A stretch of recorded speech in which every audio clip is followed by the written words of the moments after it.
See,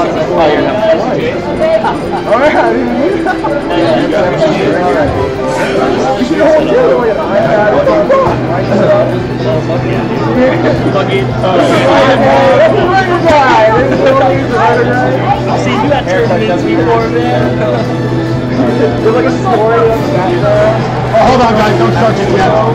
It feels like forever anyway. It feels like forever because, you know, usually it's like every week. Now it's like, it is like this. Oh, I'm starting.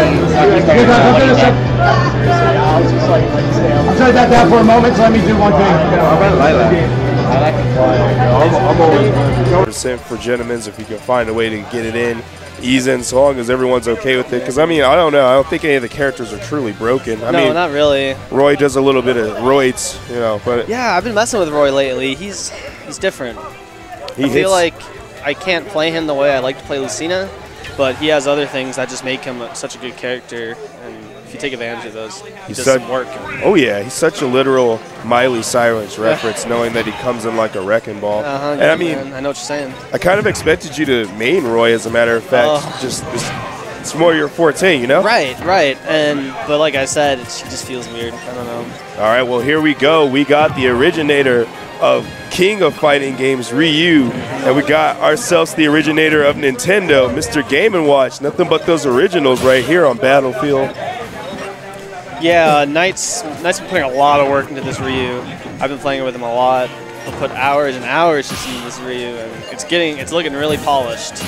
Oh, that's good to hear, man. I mean, I know Ryu's a tough character to get in with, but I see he's not having any problem racking up damage on Akuma right now. Man. That's the thing. He doesn't have the greatest approach options. He has a couple weaknesses, but every single time he gets in, he does so much damage that it's okay that he resets to neutral right away. When you're hitting people for 15, 60% a hit, it adds up. It racks up really fast. And I mean, we're experiencing that with Shin Akuma right now. Bacon in the F smash. I know, right? Adding some flavor to that damage. There you go. He can tell he's on that healthy diet. He's trying to turn that around and clog those arteries for that quick victory. All right, looks like we got neutral dance trying to get a feel for what Ryu could do. Very smart move to up smash right then and there to use that super armor for the landing. Yeah, that up smash, gotta look out for it. It really does beat everything. Yeah. I was actually testing Pit's side beat against him, and even with the super armor effect, like if I use it close, if Game Watch is facing his back to Pit, there's side B and under any scenario is not going to beat up smash. It's crazy. It's insane. And everyone knows that I love to use that move to beat pretty much everything anyone tries to use. Yeah. And it's the up smash is that good. Oh, both invincible. Both of them were invincible. That's what happened. Two invincible moves come out colliding. Nothing happens. Holy cow. All right, well. Technically, they didn't even collide. They just went past each other. I know, right? It didn't look like a collision at all at first. Yeah. It's a good thing you said something about it. Wow. You see that? He caught the fireball on the platform. That's a fat fireball. It's actually just the range on the down B is ridiculous. That's why Pikachu Game & Watch was so broken before the nerf. It wasn't just that he could get all 3 bucket charges from one Thunder. It was the range on the bucket that really made it so ridiculous. Pikachu could just spam down B and Game & Watch would find a way to be close enough and get it. That's good range. That's ridiculous. I had no idea about that. I'm kind of glad that you said something. Sad that they fixed it. I want to see a Game & Watch just keep gimping Pikachu. Right. Oh, good stuff. Use that Tatsu to make that recovery, and now we're at 45%. 56, so Nite's in a good position. Yeah, he needs to just keep reminding himself that not to use one single more fireball, because the last thing you want to do, especially in a 2-stock match, is give Game & Watch up. And before the up smash even comes out, actually, he hits him with the Shoryuken. That's why Game & Watch didn't have any invincibility there. He didn't get out in time. Holy cow, the quick 2-0 on him. I wouldn't say it's cheese necessarily, but a lot of people aren't very aware of how fast and how strong the Shoryuken is. And so when he neutral get-ups, you know when like someone neutral get-ups and you miss it? Yeah. Because it's like a 2-frame window or something? Yeah. Well, that's literally, it's your 2-frame window to hit Ryu, and if you screw it up or you hesitate or something, you're going to get Shoryuken. It's pretty ridiculous. Yeah, I kind of love it. Like, I've been messing around with Ryu. That's kind of my my bread and butter, what I live for, to get that Shoryuken. He needs it. Yeah, I mean, he doesn't kill without it. That's the thing. Yeah. So it creates one of those scenarios where ideally what you want to do is run up and shield a lot, and yeah, he can grab you, and he can do some focus attack mix-ups and stuff like that, and he does good shield damage. But for the most part, that's where the matchup needs to be. You need to be abusing shield, and then conditioning him to go for those grabs or something like that, so that he's not getting away with throwing out some wild Shoryukens and getting those kills. You're destroying the boxing game, and you're making him go for weaker options, and hopes to get some type of connection, maybe try to find a follow-up situation. But I mean, again, what you said, that's perfect for this scenario. Just making him throw out bad options that can be easily punished. Making it seem like his defensive options are no good, getting to his head, and that's kind of the end of it, especially if you can get Ryu off stage. Yeah, I haven't seen he has trouble. Yeah. He can get back, but it's very linear. Yeah, exactly. It's kind of like the way that Little Mac's old recovery was. A lot of people say that the nerf distances side B really nerfed him, but it was really it was so linear already that it doesn't matter how far it went necessarily. It's more just like a small nerf. And that same kind of rule applies to Ryu. Yeah, he can make it back, but you should be able to just keep hitting him back. Anyways, right now, Shin Akuma is having a much better match already.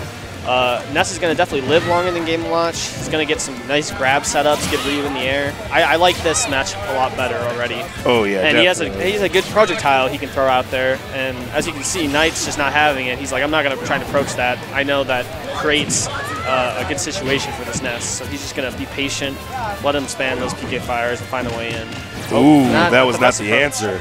A little bit of an early back air, but it's Ness's. It has so much knockback growth, it doesn't really matter if you stale it. Like, it really doesn't. I mean, that's definitely one of the biggest things about Ness, is knowing that back throw can kill him. There, yeah. Ridiculous. I mean, if he would have pummeled, he probably would have got that. Yeah, right. He probably should have. Nice short. Oh, wow, good weight. Ooh. Almost finds that F smash. He looks looking for those too. Here we go. Ryu definitely looking for some type of option. A way in. Nice Tatsu to get through that PK fire. Ooh! Giving Shin Akuma that back air. Really waiting for those options for some type of air dodge. Pulling off a really clean maneuver on his part. All right, now Nite in a good position. All he really needs to do is get that high recovery. Now he can. Oh, wow, so good. So Nite, he literally played like 20 matches against me where he was just spamming that move, just trying to see what he can get out of it.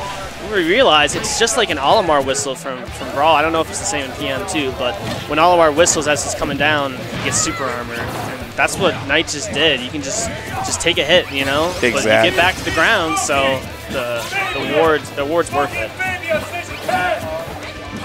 Now I'm kind of curious to see what more he could do, because I mean, I haven't seen a Ryu at this caliber yet. Yeah, exactly. A lot of people are still picking up the character and learning what he can do.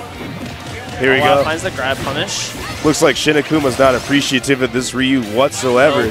Trying to get that early damage. We saw the same predicament earlier. Now Nite can just find that ground. Oof. Which with the big head kid, it's probably not going to be the easiest. Light doesn't want to get trapped.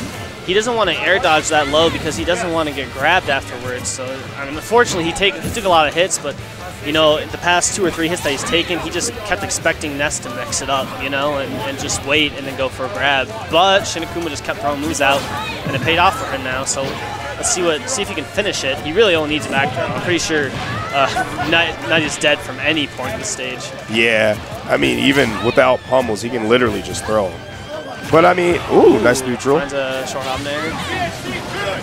Looks like that Tatsu. Oh, yeah, he's dead. Looks like that Tatsu is a really good deterrent to the PK Thunder. It looks like he kind of beats it, and then he keeps going. It doesn't even clank. He's just like, that thing's done. Let's move on. That might be the command input, because I know the Fierce version, you can go through whatever projectile you want, and then light and medium you can't. So he might be doing Fierce Tatsu in the air to escape any type of projectile, which is smart. Knight's all about those manual inputs, man. I mean, that's why he picked up the character. That's why a lot of people picked up the character. Yeah. They want to feel like they're playing a Street Fighter character. And I like that they created reward for using those manual inputs. Exactly. It's not just like you're choosing to. It's, okay, yeah, maybe it might be harder to buffer that in, but you're getting a higher reward for it. Yeah, and I mean, another big thing too, I like the fact that he's really good at using Shoryu, because I mean, when he killed Game & Watch at 75, you can't do that with the just up B. That's not going to do it. No, it's not. So, I mean, again, good Good looks on his part, good ability to do those inputs, and good ability to see where the inputs are needed, like especially focus cancels. I'm hoping to see more of that, especially when he's trying to land. Because again, solid move in his defense. Exactly. Again, it's something he's still learning. You know, it's kind of the equivalent of like pulling out like a secondary. You know, it is. It's just, he's just not sure exactly how it'll go if he implements that into his current style that he's using against Shin Akuma. But who knows? We might see more of it game 3. I'm wondering what he's thinking about this counter pick here.